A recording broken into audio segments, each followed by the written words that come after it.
我是谢兰姨，没错，又如标题所见，我今年出柜啦！今年7月嘛，去了韩国首尔的同志游行过后呢，我就在社交媒体上发了一则算是出柜的帖子，但是还是有很多人来问我是不是喜欢女生。其实我觉得我写的蛮直白的啦，那就在这里再说多一次，我喜欢女生。OK， 反正就是大家好奇的地方好像蛮多的，就借这一条视频呢给大家分享我从一开始的不愿接受、逃避，到后来我对自己性取向的一个正视和认可的一个过程吧。不要期待有什么小说情节的故事哦，我的故事真的蛮平凡的，就是平凡到一度我觉得我拍了真的会有重点吗？这样 OK，intro。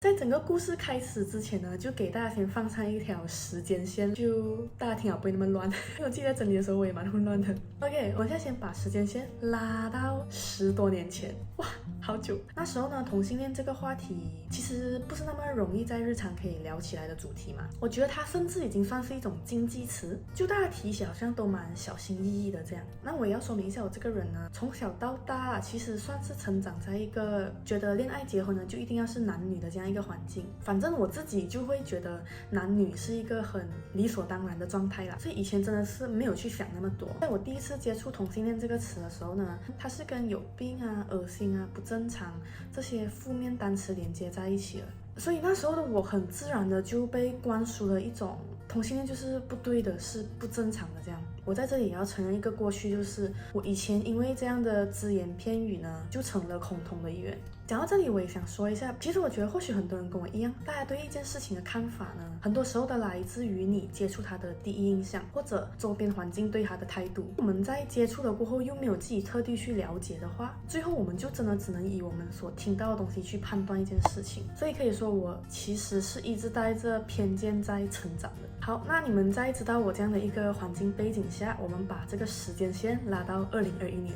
就是我到韩国的第1年。我是在来韩国过后呢，才真正的开始去正视我性取向的这个事情。那时候因为认识了很多新朋友啊，接触的圈子呢就跟以前是完全不一样的圈子，大家聊的东西就很全面化，就真的什么都聊。反正我印象中就是有聊到，我好像就只追女歌手啊、女团啊，所以可能他们就只是有意无意的问我，这样子你是不是喜欢女生？所以我那时候好像也没有想这样多，我就是也是开玩笑的就讲，有可能是哦，然后就把这件事情带过去了。但是其实当下是有小吓到了，因为我讲真的也不是那么常接触到关于同性恋这个话题，我也好像一直带着那种提到同性恋就会好像比较小心翼翼啊，就还是有一点小偏见存在的一个状况啦。但是他们给我的感觉就是同性恋就很正常啊，异性恋也好，同性恋也好，就是那种日常下饭主题这样。在那之后呢，就有一颗种子这样埋在我心里。过后呢，就偶然认识了一位木木朋友啊，木木就是妈妈木粉丝的名字，妈妈木就是韩国女团 ，in case 大家不知道。反正我第一次跟这个木木朋友见面的时候呢，他也是有意无意的就问了我一句：“这样你是玩的吗？”其实我表面上很镇定啊，但是其实内心慌得要死，因为我那时候其实也还没有去正视他嘛，我就是吧。其实我也不确定我为什么都会下意识的去半承认而不是否认然后过后我又在舞蹈室那边认识了一位新朋友，他也问了我一模一样的问题，我那时候就不能顶啊，我就很疑惑，我就想说为什么大家都会这样觉得，所以我就反问回他，为什么你会这样子觉得？他就说感觉哦，还有你喜欢妈妈木。我就OK， 那不追星的人可能很好奇为什么会一直提到妈妈木，就是妈妈木在 LGBT 群体中还算蛮有名的，虽然我知道不会这样以偏概全啊，但是妈妈木粉丝中身为性少数者的粉丝还是占一部分。当然就算他们不是性少数者也好，木木这个群体的包容度和接纳度都很高，有时候就会看到大家很愿意为一些不公平的事情去发生的时候，我就会觉得哇，就 as a 木木，你有那种很 proud 的感觉。可以理解，反正那个埋在我心里面的那颗种子呢，它就发芽了。我就会慢慢的回去思考然后发现我好像真的是，然后又慢慢的接触了一些百合小说啊、百合漫画、广播剧等等。百合就是 GL 就是 girls love 就是女，然后再到一些女的片啊，我就会发现完全不排斥，甚至觉得天啊，都好好看哦。我也会有感觉，我会有反应，所以弄下我就我完爆吧。那在我确定我的性取向过后呢，我们就把这个时间线再拉到2018年。那时候我大一以为我友情上喜欢的女生呢，其实现在想起来应该是爱情上的喜欢啦。我每天也会想要跟她去吃饭啊，或者每天都想要跟她去打羽毛球啊，我会想要一直跟她一起做很多东西就对了。直到有一天，我们一起打球的朋友就暗示我说他可能喜欢我，我不知道我有没有 get 错暗示啊。其实听到的那一瞬间，我是真的很慌张。我前面也有提到嘛，我对同性恋其实是有偏见的，所以那时候的我干嘛了呢？我逃避了，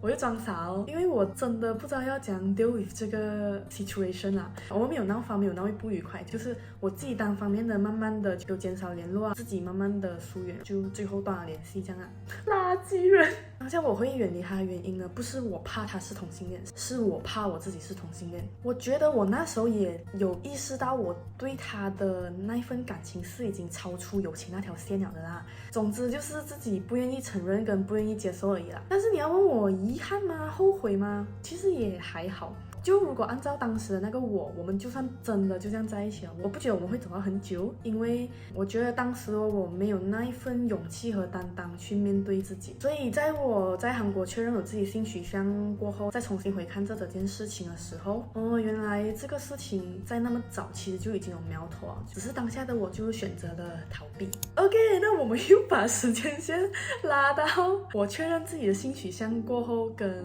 朋友们出柜的那一段日子。其实从我确认到跟亲近的朋友出柜，也算花了我一小段的时间了。其实那时候心情就有一点矛盾，一边呢是我对他们其实有很大的信心，我觉得他们不会觉得怎样，但是一边就还是会有小担心，因为这个东西毕竟不是所有人都那么容易接受的东西，就是会怕眼光啊、议论啊，当然更怕就是我会不会因为这样失去一些朋友，反正就是想很多无谓不谓啦。但是就是这样面对面跟几位亲近的朋友这样子先出柜了过后呢，大家真的就一副很无所谓的状态，就是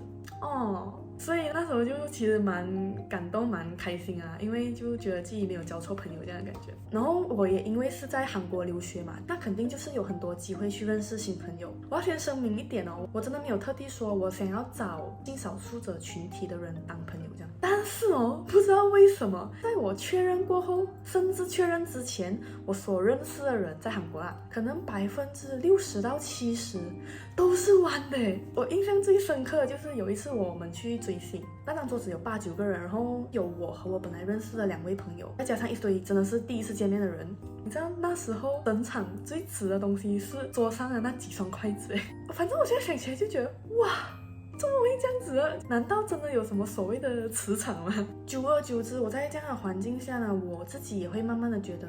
这好像不是一件大事所以我觉得我还是很幸运，自己可以在一个算是同性恋友好的环境下去正视自己和认可自己吧。但我觉得或许我到现在都不知道自己是谁好，那我们现在呢，又再把时间线拉回2023年，我真正向所有人出柜的那一天。这个所有人呢，就包括我的家人啊、亲戚啊，还没有当面出过柜的一些朋友们，还有通过网络认识我的每一个你们。其实跟所有人这样出柜呢，又是一个完全不一样的心情虽然那时候的我真的已经算是完全接受我自己和认可我自己的一个状态了啦，可是我觉得这个向所有人出柜的事情，我的心理准备应该也有做了1年这样吧。我还记得当下发那则贴纸的时候，我还是很紧张的。当时在紧张是见妈妈的时候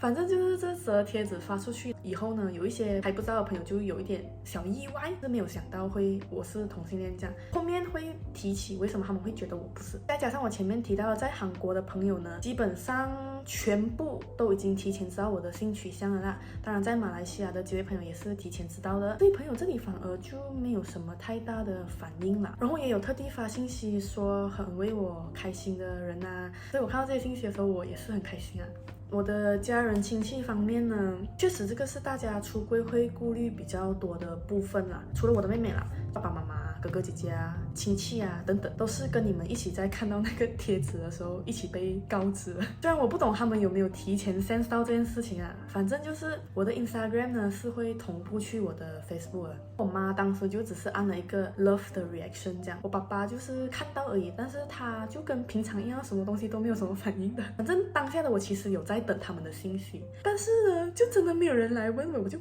怎么会这样的？所以就还是我自己去问他们的嘞，因为讲讲，毕竟是爸爸妈咪嘛。我讲真的，我最在乎的也是他们两个的想法而已。虽然讲一句不是那么好的话，就是万一他们真的不接受的话，虽然我也不能怎么样，但是就是很希望可以得到认可哦。所以我那时候就真的是自己主动去 text 他们，我说我看到你们看到了我这个出柜的帖子，你们是怎样想的？我的爸爸呢，就先回复我一个嗨。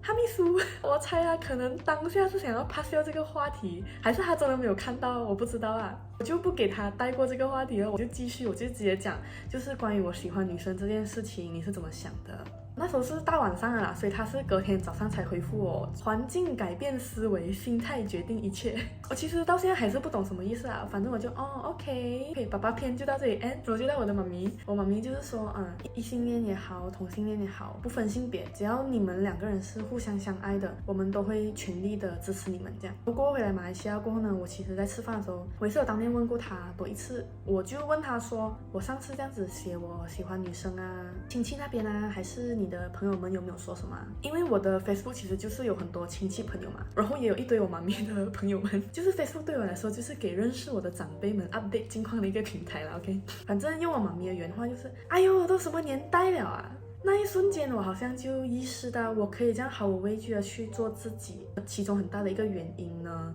可能是我自己潜意识知道我有一个很大的底气吧。我现在是阖家平安的状态，就完全没有因为这件事情有任何的争执。我自己就是觉得我爸爸妈妈都这样的一个支持开放的态度的话，讲真的，其他人的不屑还是讨厌的态度已经影响不了我了。那除了家人、亲戚、朋友方面呢，我也在网上收到了很多来自你们的信息，还是会觉得这个世界是很美好的啦。当然也有很多是在诉说着你们的一些无奈和无助啊。其实看到的当下就有一点心疼，又有一点抱歉，也不是抱歉啊，就是觉得不公平吧。明明大家都是值得拥有爱的一群人啊，但为什么就因为我们喜欢的是同性，我们就没有了这个爱与被爱的权利？如果你也跟我一样是女生，然后喜欢女生，或者你是男生喜欢男生，但因为种种原因只能把这个秘密先藏在心底的话，我想对你说就是没关系，我们慢慢来。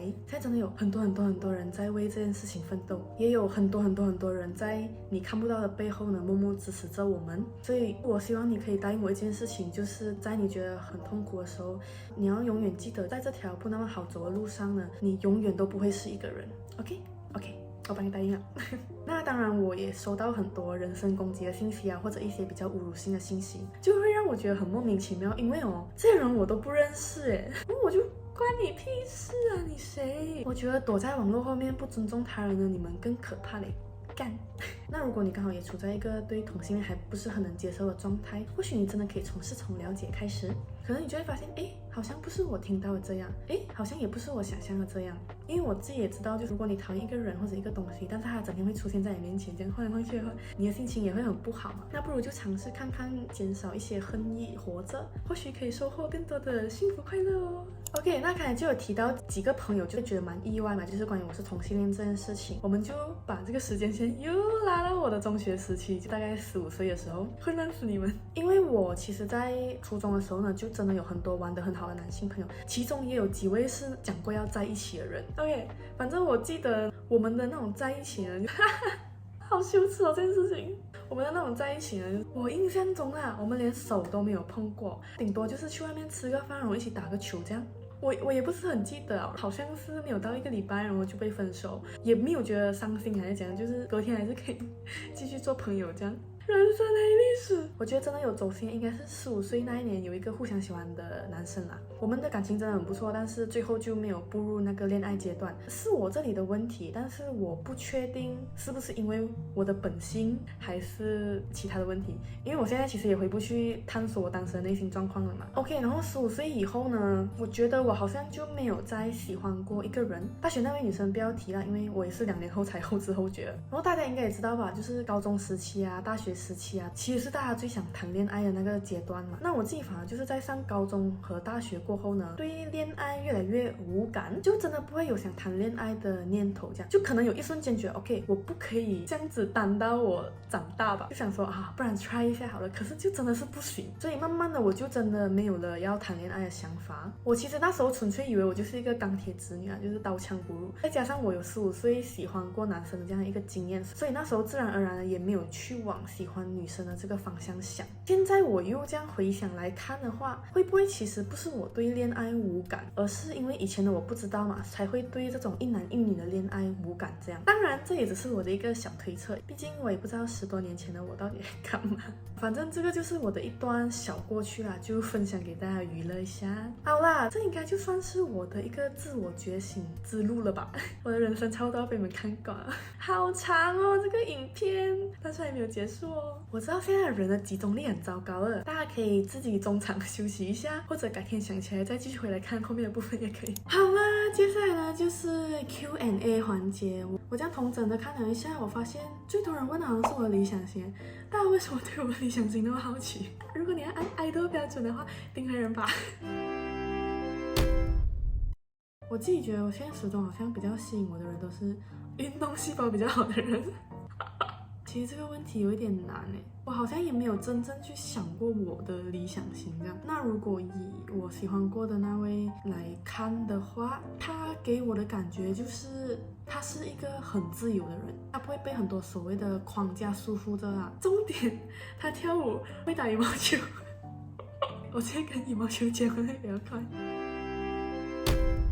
可是我不懂啊，是因为那时候是他这个人，所以我觉得他这些都很吸引我，还是因为他的这一些，所以我喜欢他这个人？无解。等我遇到下一个让我心动的人，再给你们 update 啦。目前有心动的女生吗？真的觉得我是很难才能心动的人啦，浪漫绝缘体。就是怎样讲啊，就我好像会很害怕突然有一个人闯入我的生活，因为要丢的东西太多啊。单身100年。OK，next，我是双性恋还是同性恋？这个好像也是大家蛮关心的点，那就给可能不那么了解的人讲一下。双性恋呢，就是他们不受性别限制，简单的来说就是人是首要条件，然后才是性别。同性恋呢，就是性别是首要条件，然后才是人。当然每个人的情况又不同啦。以上是我自己的个人见解，如果你觉得我说的有什么不对的话，欢迎你在下方留下留言，让我们一起进行讨论。但是不要带火药味的啦，我们一起携手打造一个美好和善的网络 community，OK？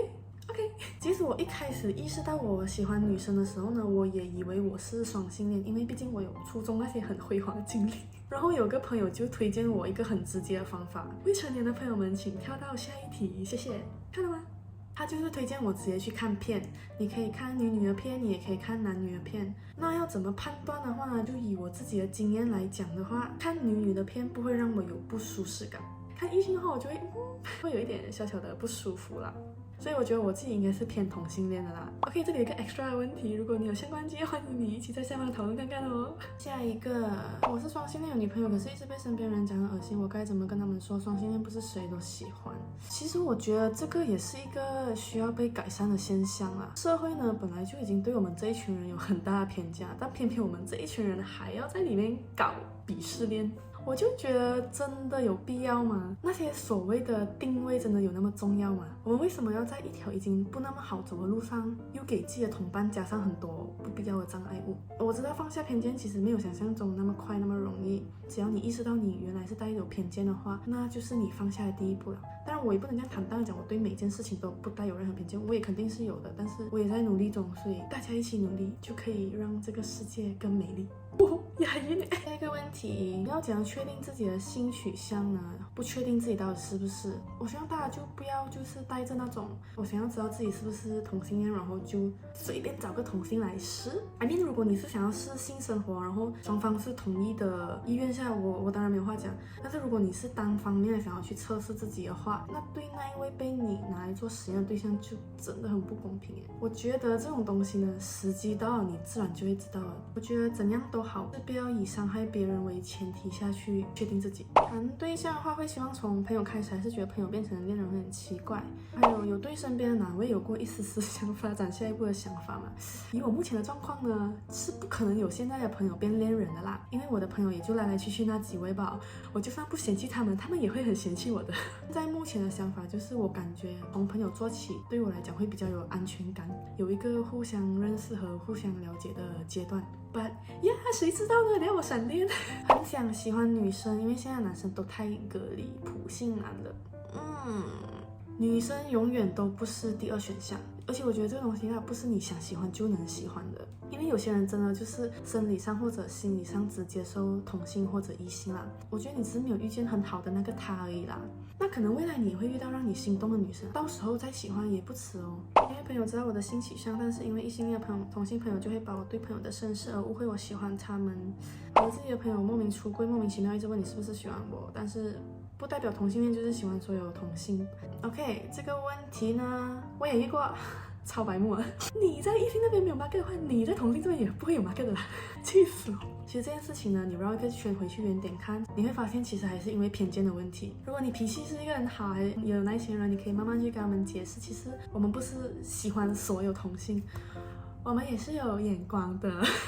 但是如果这件事情就让你很不舒服的话，我觉得就怼回去啊，我们不要自己吃闷气 ，OK？ 跟女生谈恋爱然后分手的痛是会让一个人有 PTSD 哈？跟男生谈恋爱被分手也一样会有吧？我觉得在爱情面前，有时候性别是蛮平等的啦，渣就是渣，跟性别没有关系。出柜后有什么难题？比起说是难题，就会有几个比较不舒服的状况吧。一样还是回到偏见的问题，大家好像有那种女生是同性恋的话就觉得他是男生，然后男生是同性恋的话就觉得他是女生，就会有一些男性朋友啦会讲一些比较不舒服的话，就可能觉得我跟他们是一样的这样，谁要跟你一样干？OK， 下一个问题，因为年龄还小吧，都不成熟，所以他提了分开，可现在过去6、7年了还是舍不得，该怎么办？我觉得都过了那么久了，还有感觉的话就去联系看看啊，或许可能对方也有一样的想法，就算结局真的不是你想象的那么美好，但是起码我觉得你尝试过了，你也可以更容易的放下吧。我自己觉得啦，我们只活一次啊，就不要留遗憾，因为毕竟我觉得能遇到一位喜欢的人也不是那么容易的事情。加油！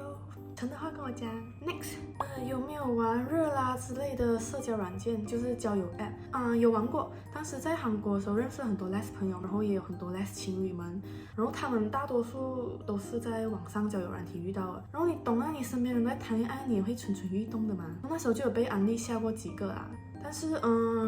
我就真的不是网聊的type吧，好像才1天我就觉得很无趣，然后我就卸载了。就一个问题，就是也是很多人问的问题，是因为家里很多原因啊，就问我要怎样向家人开口。其实我觉得我好像没有这个立场去教大家要怎样出柜。讲真的，我很幸运，我的出柜过程跟很多人比起来是简单很多。然后因为我没有身处在你那个环境，我确实不能感同身受你的感觉，所以我不能这样不负责任的跟你说，就是我们要去勇敢的做自己，大胆的去出柜这样。但是我觉得有一点就是，我们真的不能突然间就是出柜讲你喜欢同性这件事情。毕竟家里人也是几十年带着这样的观念在生活嘛，就你一下子打掉他们这个固有的观念的话，他们就真的只能受到冲击吧。我自己的话，在我还没有出柜之前啊，我曾经也是就是会时不时的就提起同性恋啊，然后小心翼翼的透露一点 hint 啊。我觉得你要不经意的先把一些种子撒进他们的脑海里。我知道没有那么容易，但是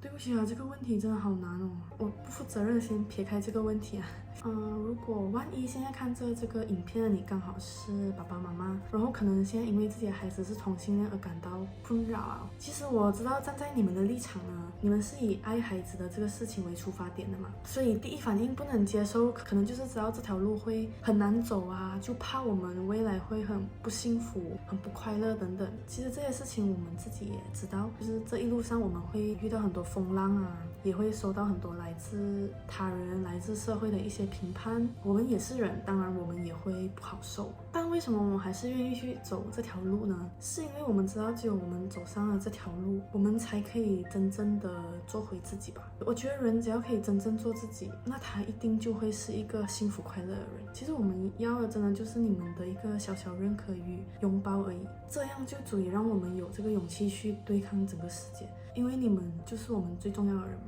如果你是同志想找人倾诉，或者你的小孩是同志，但是你不知道要怎么做，或者你的朋友是同志，所以你想去了解同志，都可以去联系这些协会看看，让他们提供你更多专业的建议与协助，真的没关系的 ，OK？ 好啦，就暂时先到这里啦。这次的视频呢，就真的有一点长。不管你一开始是以支持的态度点进来也好，还是反对的态度点进来也好，谢谢你愿意看到这里。平时影片为了做结尾啊，都会说如果你喜欢我们的影片，就按赞、留言、分享之类的。但这次是真心的希望你可以去分享这支影片，或者也不一定要分享我的影片啦。你可以，因为有时候看到一些关于同性恋的东西啊，可以先分享给身边的人看看啊。我们可以先让同性恋慢慢的被认识。我觉得想要改变的话呢，比起一个人踏很大的一大步，还不如很多人一起携手踏那一小步。所以如果你愿意的话，我们就一起踏出那一小步吧。我真的很希望大家都可以找到属于自己的那一份幸福。拜拜，